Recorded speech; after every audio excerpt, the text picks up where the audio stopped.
in the game, to see the boxing voice. Rob with the Boxing Voice here with top-ranked prospect, or going into contendership, KC Ramos, 20-0. You got a fight next week on True TV card on the undercard of the Zurdo Ramirez card, and you're facing a tough Filipino guy with a lot of fights. What are you expecting come this event? Well, I expect to do my best. We've had a good training camp. I'm in great shape. We're not going to look past this guy. He's a veteran.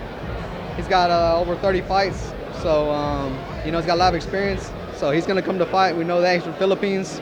He's coming all the way, he's coming halfway across the world, and I don't think he wants to lose.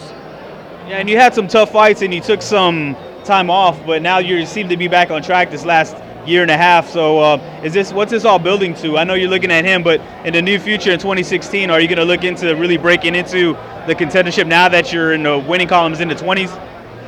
I mean, most definitely. I think that any fighter who's mid-20s, 20-plus fights with an undefeated record wants to eventually step it up and hopefully get into contention, and vie for one of the titles.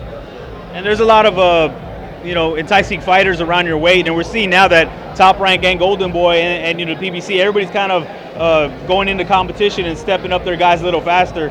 Do you see maybe a fight down the line with some of these guys the way Ivan is going to be on the same card? He's facing Neno Rodriguez, which is kind of a surprise to most. But I think it's just the competition going a little bit faster because of what's going on in boxing politically. Is that what you're seeing?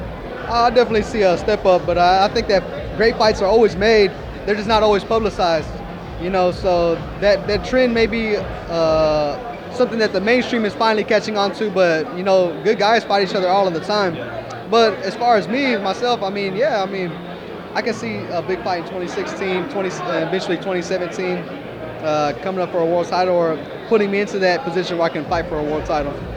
Okay, and like I said, with those guys, and we've seen how promoters do this sometimes, where if they'll put a lot of fighters on the same cards that can mix and match depending on who wins and loses. So with those names under the same banner, would you be willing to and wanting to do that, seeing that some of them are from Texas like Ivan, or even popular areas like California like Neno? Well, I never say I don't want to, because I love to fight. So bring them on, I'm a fighter. We're here to fight. People, want to see good fights, want to see competitive fights. I prefer to be an undefeated fighter. I'm not going to drop any names or anything like that. That's not my business.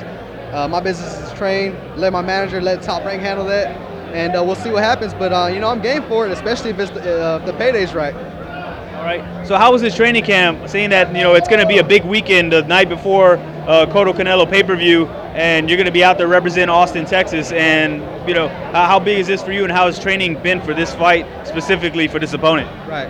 Well, I've had a couple opponents drop out, so we haven't really had a specific game plan close to this opponent.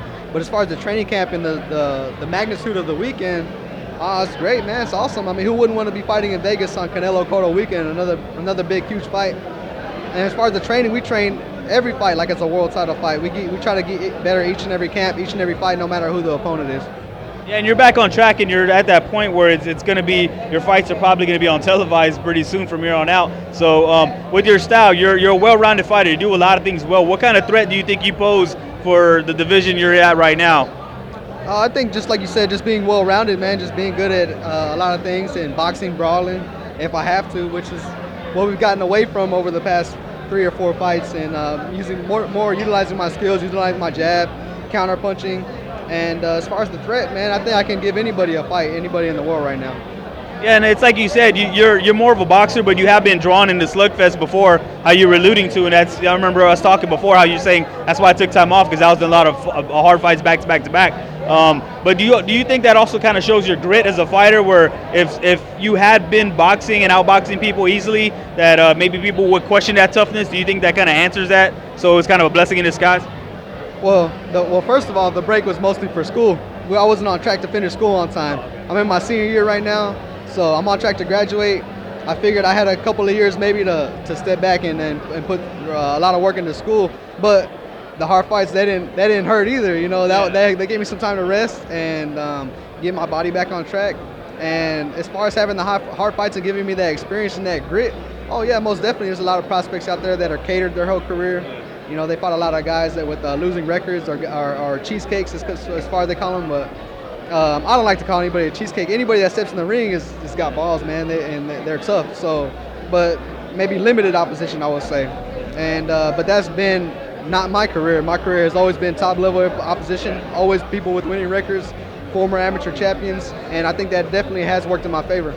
Yeah, it's like you said, it's not disrespectful, but there is levels to this game. You know, respect for all the fighters, but like you said, you have been fighting tougher fighters than most prospects would be, by standards of today. But lastly, man, I know you're kind of a low-key guy, you're a classy guy, but any predictions? Any something juicy? Maybe what's going to happen next week? I want to get the W, man. That's as far as I'll go. You know, I want to get the W. We're gonna get the W. We trained for it. Everything's in my favor. I'm on the A side, and that's all I can say. All right. As for somebody that hasn't seen this or wants to follow you more, what's your social media? I got a Facebook, so just look me up, Casey Ramos, and Instagram WZR4. All right. Good luck.